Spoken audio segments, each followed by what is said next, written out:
Je m'appelle Brenda Ford et à 30 ans, je croyais enfin avoir bâti une vie libérée de l'emprise de ma famille. J'avais créé ma carrière à partir de rien, en lançant une start-up informatique que j'ai transformée en une société valant une petite fortune. J'y ai sacrifié du temps, du sommeil et même des relations. Mais pour mes parents, ce n'était jamais suffisant. Samedi dernier, lors d'un dîner de famille, ils se sont penchés vers moi avec un petit sourire et ont lâché une bombe. Demain, nous emménageons chez toi. Pas de discussion. Ma sœur, vautrée à côté de son petit ami, a hoché la tête comme si tout était déjà décidé. Leurs airs satisfaits me brûlaient, persuadés que j'allais céder comme toujours. J'ai simplement souri et répondu. Très bien, mais n'oubliez pas d'apporter 860 000 € demain matin. La pièce s'est figée. Ce qu'ils ignoraient, c'est que j'avais déjà préparé un coup qu'ils n'auraient jamais vu venir. Restez, je vais vous montrer comment leur plan s'est effondré. Avant de plonger dans mon histoire, dites-moi depuis quelle ville vous regardez. J'aimerais savoir jusqu'où mon récit voyage. Grandir dans notre modeste maison en briques à Angoulême donnait l'impression de vivre deux vies opposées sous le même toit. J'étais l'aînée, censée toujours trouver des solutions, tandis que ma petite sœur recevait tout sans effort. Mes parents dépensaient des milliers d'euros pour ses frais de scolarité dans un lycée privé, vantant sans cesse son potentiel malgré ses notes médiocres et ses absences. Ils lui ont même offert un cabriolet rouge flambant neuf, garé fièrement dans notre allée, pendant que moi je marchais jusqu'au lycée public, le dos cassé par un sac rempli de manuels d'occasion que j'avais payé moi-même. Ces cours d'art, ces voyages d'été en Europe, mes parents finançaient tout, appelant cela un investissement dans son esprit créatif. Moi, on me répétait de me débrouiller avec ce que j'avais. Mais elle ne se contentait pas d'être gâtée, elle me prenait directement. Adolescente, elle me prêtait mon argent de babysitting, sans jamais le rendre. Un jour, elle a utilisé la carte bancaire de mes parents pour acheter une veste de créateur à 200 €, la porter 2 fois, puis jeter dans le placard. Quand je l'ai accusée, elle a ricané. « Tu es juste radine, Brenda. » Mes parents l'ont défendue, disant que, comme grande sœur, je devais être plus généreuse. Ça faisait mal, mais je me taisais, discuter était inutile. La blessure la plus profonde est arrivée quand j'ai décroché une bourse partielle pour étudier à Londres, un rêve que je poursuivais depuis des années. Ce printemps-là, un séjour à l'hôpital de mon père a généré une lourde facture. Mes parents ne lui ont rien demandé, elle était trop jeune. C'est moi qui ai dû abandonner ma bourse et prendre un emploi de caissière dans une supérette pour aider à payer les dettes. Ils m'ont remercié une fois, puis sont vite retournés applaudir son dernier dessin. Ce jour-là, j'ai compris, je serais toujours celle sur qui ils s'appuieraient, jamais celle qu'ils fêteraient. Alors, j'ai cessé de chercher leur approbation. Au lycée, je me suis plongée dans mes études, brillant en maths et en sciences tout en travaillant le soir. J'ai ouvert secrètement un compte épargne, déterminé à bâtir quelque chose qu'ils ne pourraient pas toucher. À ma terminale, j'avais mis de côté assez pour financer mon premier semestre à l'université sans leur aide. Elle, de son côté, ratait la moitié de ses cours, mais a eu droit à une grande fête de remise de diplôme, avec gâteau sur mesure, chose que je n'aurais jamais pu me permettre. Mes parents l'applaudissaient tandis qu'elle dansait, m'oubliant dans mon coin où je préparais déjà ma fuite. Ce n'était pas qu'une question d'argent, c'était ce rappel constant que j'étais invisible, sauf quand ils avaient besoin de moi. Quand j'ai réparé l'évier qui fuyait alors qu'ils emmenaient ma sœur à un vernissage, ou quand je donnais des cours particuliers le week-end, pendant qu'elles dilapidaient leurs cartes bancaires en chaussures. Chaque fois que j'envisageais de les affronter, j'entendais sa voix. « Pourquoi tu ne peux pas juste être contente pour moi ?» Et mes parents hochaient la tête, comme si mes sacrifices étaient normaux pour l'aîné. Ces années ont forgé en moi une rage sourde. J'ai juré de ne plus jamais les laisser profiter de moi. C'est ce qui m'a sorti de cette maison et de leurs attentes, vers un monde où je pouvais enfin me tenir debout. Après le lycée, l'université est devenue mon champ de bataille pour l'indépendance, prélude à la construction de quelque chose de réel. Je me suis inscrite à l'université d'Angoulême avec une petite bourse couvrant à peine les frais. Pour le reste, je jonglais entre 2 emplois, serveuse dans un restaurant du centre-ville et assistante administrative dans un hôpital. La plupart des nuits, je survivais avec 5 heures de sommeil, avalant des cafés pour tenir mes cours du matin. Mes parents, eux, payaient l'intégralité des études de ma sœur dans une école d'art prestigieuse. Elle passait son temps à faire la fête, à poster des photos de plage, insouciante des factures. Je voyais ses publications pendant mes pauses, son sourire insouciant contrastant avec mes pieds endoloris et mes tableurs interminables. Un après-midi pluvieux dans un café du campus, j'ai rencontré Daniel Brochard, étudiant en ingénierie informatique, d'un calme intense. On a vite accroché en échangeant nos histoires de nuits blanches et de petits boulots. Comme moi, il avait grandi en se débrouillant seul, réparant des ordinateurs pour gagner un peu d'argent. L'autonomie n'était pas un choix pour nous, c'était une nécessité. Daniel est devenu mon ancre, celui qui voyait ma détermination sans la juger. On se retrouvait autour de tacos bon marché après le travail, rêvant de construire quelque chose de plus grand que nous-mêmes. Son soutien m'a porté quand j'avais envie de tout abandonner, surtout ces jours où l'épuisement rendait chaque pas aussi lourd que marcher dans la boue. Entre les cours et mes emplois, je suis tombée par hasard sur une formation en ligne sur les technologies de santé. Ce n'était pas glamour, mais ça m'a captivée. L'idée d'utiliser la technologie pour permettre aux gens de suivre leur santé à distance m'a fascinée. J'ai commencé un stage non rémunéré dans une petite start-up d'Angoulême qui développait une application de suivi médical. L'équipe bricolait dans un minuscule bureau rempli de chaises dépareillées. J'ai investi mes économies, 2000 €, patiemment mis de côté grâce au pourboire du restaurant, dans leur projet, misant sur son potentiel. Les nuits blanches passées à coder des prototypes ou à analyser des données d'utilisateurs sont devenues mon obsession. Je n'apprenais pas seulement, je construisais un avenir que je pouvais contrôler. En dernière année, j'ai obtenu mon diplôme avec une moyenne solide et une dette étudiante bien plus faible que la plupart, parce que je m'étais épuisée au travail. La start-up m'a alors offert un poste à temps plein, et j'ai plongé dedans sans hésiter. Durant les 5 années suivantes, je suis passé de stagiaire à chef de projet, consacrant chaque heure libre à la croissance de l'application. Nous avons franchi des étapes, d'abord 10 000 utilisateurs, puis un contrat avec un hôpital local. Ma participation a grandi, mélange de sueur et de petits investissements issus de mes économies. À 27 ans, j'ai acheté un modeste appartement une pièce dans la banlieue d'Angoulême, à proximité du bureau. Rien de tapac sans grave-l'œil, mais c'était à moi, payé sans aide de personne. J'ai cru peut-être que ma famille finirait par reconnaître mes efforts. Alors, à 28 ans, je les ai invités à visiter nos locaux quand nous avons atteint notre premier million d'euros de chiffre d'affaires. Mes parents sont entrés, les yeux écarquillés devant les écrans modernes et l'agitation de l'équipe. Ma sœur, derrière eux, prenait déjà des photos pour ses réseaux sociaux. Ils ont hoché la tête, lâchant des phrases comme « C'est impressionnant, tu as bien travaillé ». Mais rapidement, les questions sont devenues trop précises, trop intéressées. Mon père a demandé la valorisation de l'entreprise, combien valaient mes parts. Ma mère a insisté. Tu gagnes bien ta vie maintenant, non? Dans une famille, on s'entraide. Et ma sœur a ajouté que je pourrais partager un peu ma réussite pour leur faciliter la vie. Leurs mots semblaient chaleureux, mais dans leurs yeux, je n'ai vu qu'une chose, la cupidité. Cette nuit-là, incapable de dormir, je revivais leurs paroles. Daniel, assis près de moi, a souligné le changement de ton dès qu'il parlait d'argent. Ce n'était pas de la fierté, mais du calcul. J'avais passé des années à prouver que je n'avais pas besoin de leur approbation, mais à présent, je voyais qu'ils n'étaient pas venus pour me féliciter. Ils étaient venus mesurer ce qu'ils pouvaient prendre. Mon estomac se nouait à cette idée. J'avais bâti cette vie à partir de rien, et déjà ils tournaient autour comme des vautours. Cette révélation a durci ma détermination, quoi qu'il arrive, je protégerai ce qui m'appartenait. Quelques mois après cette visite, un appel tardif de ma tante Carole, la sœur aînée de mon père, a confirmé mes craintes. C'était la seule de la famille qui voyait clair dans le favoritisme. Brenda, m'a-t-elle dit d'une voix basse, tes parents sont dans de sales draps. Ils ont accumulé plus de 50 000 € de dettes de carte bancaire, tout ça pour entretenir ta sœur dans son appartement et financer ses voyages. Je suis restée figée, le téléphone serré contre moi.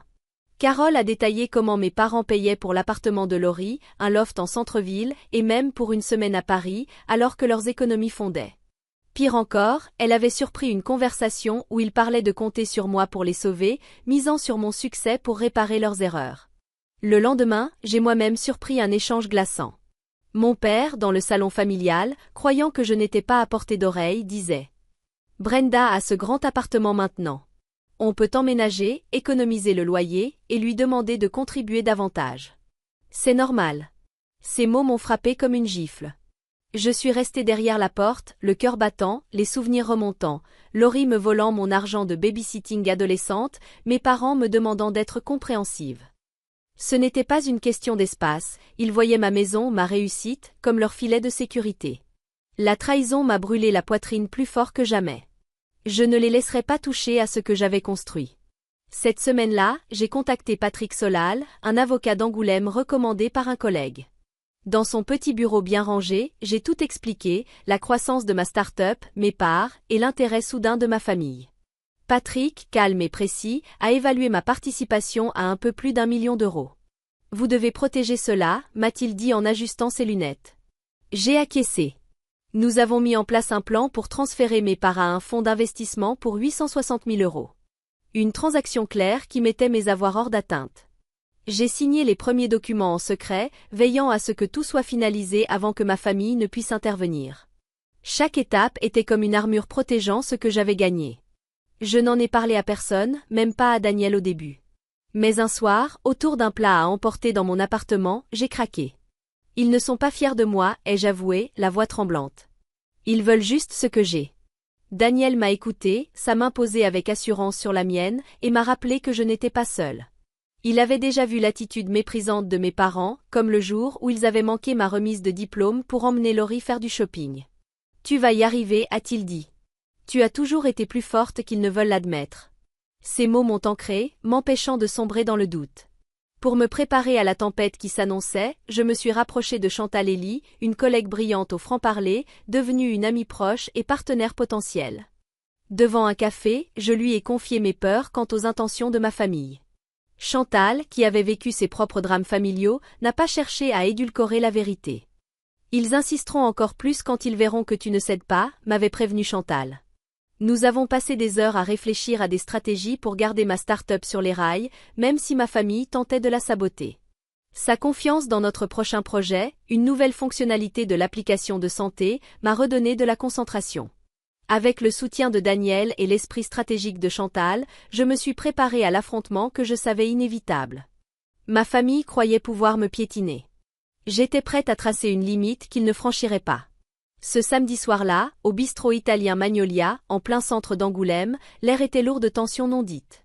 Mes parents étaient assis en face, leur mine satisfaite comme s'ils avaient déjà gagné. Ma sœur Laurie, affalée près de son petit ami Brice, scrollait sur son téléphone avec un sourire moqueur. À mes côtés, Daniel restait un roc, tandis que ma tante Carole observait en silence depuis le bout de la table. Le bruit des verres et les conversations des autres clients s'effaçaient, jusqu'au moment où mon père s'est penché, la voix basse mais assurée. Brenda, nous avons décidé. Demain, nous emménageons dans ton appartement. Il y a assez de place, et il est temps que tu nous aides. Ma mère a hoché la tête, ses lèvres se tordant en un sourire forcé. C'est ce que font les familles, a-t-elle ajouté, comme si tout était déjà réglé. Je suis restée calme, le cœur stable. J'avais vu venir ce moment, grâce aux avertissements de Carole et au plan secret de mon père que j'avais surpris. Souriant doucement, j'ai posé ma fourchette. Intéressant, ai-je dit d'un ton égal. Parce que cet appartement, je l'ai déjà vendu pour 860 000 euros. Si vous voulez y entrer, apportez cette somme sur la table. Le silence est tombé d'un coup. La mâchoire de mon père s'est crispée, ses yeux écarquillés de stupeur. Le sourire de ma mère s'est éteint, remplacé par un battement de cils perdu. Laurie a laissé tomber son téléphone, le visage tordu par l'incrédulité. Brice est resté figé, sa fourchette suspendue en l'air. Il ne s'attendait pas à ce que je réplique.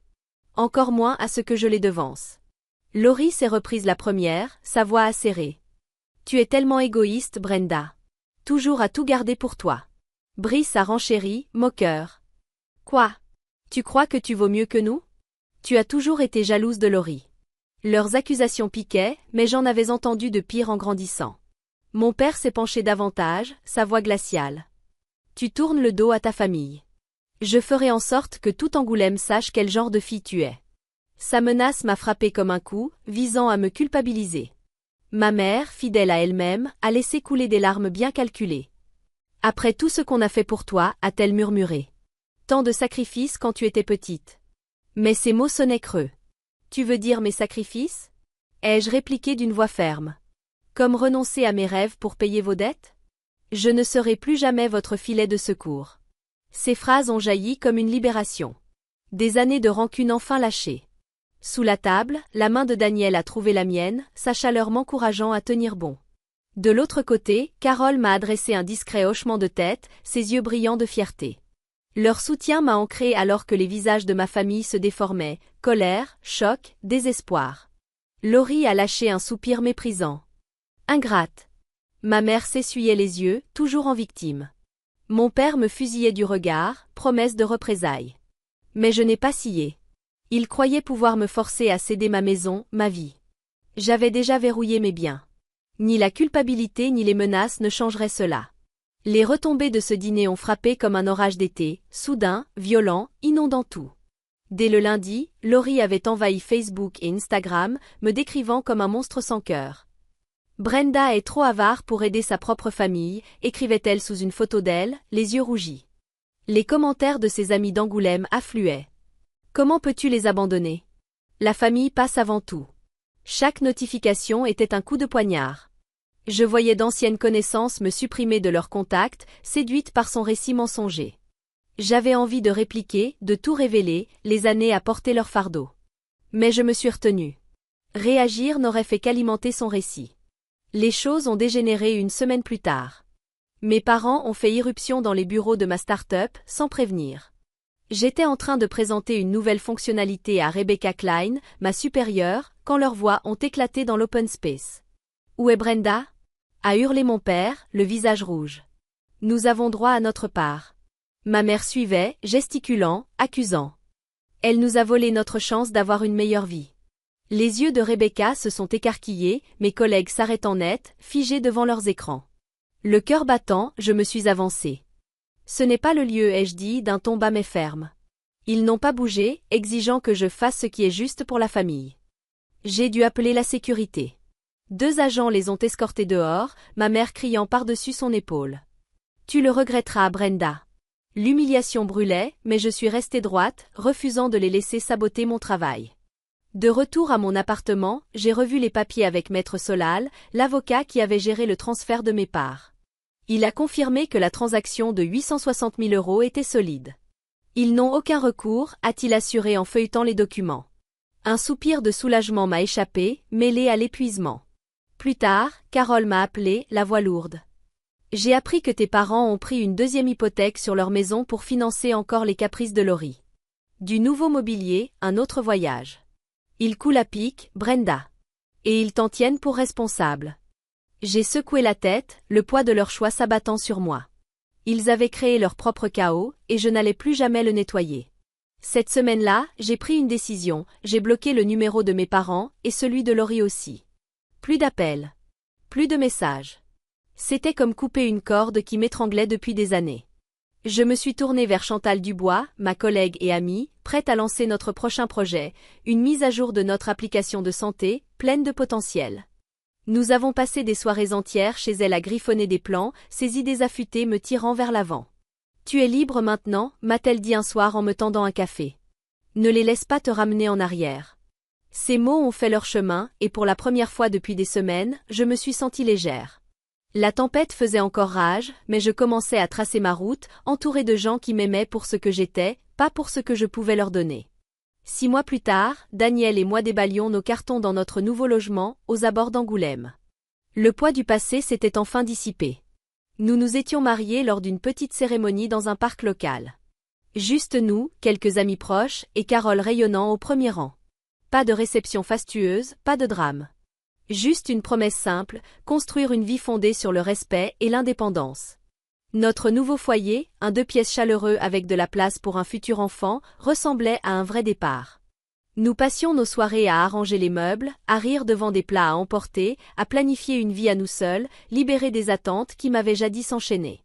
Avec Chantal Dubois à mes côtés, j'ai réinvesti la majeure partie des 860 000 € de mes parts dans une nouvelle aventure, une application de santé avancée, centrée sur le suivi du bien-être mental.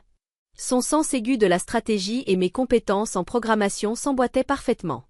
En quelques mois, nous avons lancé l'application, adoptée par plusieurs cliniques locales, atteignant un seuil de rentabilité bien plus vite que prévu. Nous avons embauché 3 nouveaux développeurs d'Angoulême. Leur enthousiasme me rappelait pourquoi j'aimais ce travail. Chaque nuit tardive au bureau, chaque percée technique, me confirmait que j'avais eu raison de miser sur moi plutôt que de me laisser vider par ma famille. Pendant ce temps, ma famille faisait face aux conséquences de ses choix. Toujours mon seul lien, Carole me transmettait les nouvelles. Laurie et Brice s'étaient séparés après une violente dispute liée à l'argent. Lui en avait assez de ses dépenses incessantes. Elle s'était retrouvée dans un studio étroit, travaillant comme assistante administrative dans une agence immobilière locale, peinant à survivre avec un salaire modeste. Ces réseaux sociaux, autrefois pleins de paillettes, montraient désormais une vie bien plus sobre, sans les cartes de crédit de mes parents pour l'alimenter. Mes parents n'allaient pas mieux. Pour éponger leurs dettes, y compris cette fameuse deuxième hypothèque, ils avaient dû vendre la maison familiale, celle où j'avais grandi. Ils avaient emménagé dans un simple appartement pour retraités, contraints de renoncer au restaurant et aux vacances. D'après Carole, ils pestaient encore contre moi, me tenant responsable de leur malheur. Mais je ne ressentais aucune culpabilité. Ils avaient construit leur propre cage. Avec le recul, je voyais enfin clair, poser des limites n'était pas de l'égoïsme. C'était de la survie. La dépendance de ma famille, leur certitude que je plierais toujours, les avait menés droit à cette chute.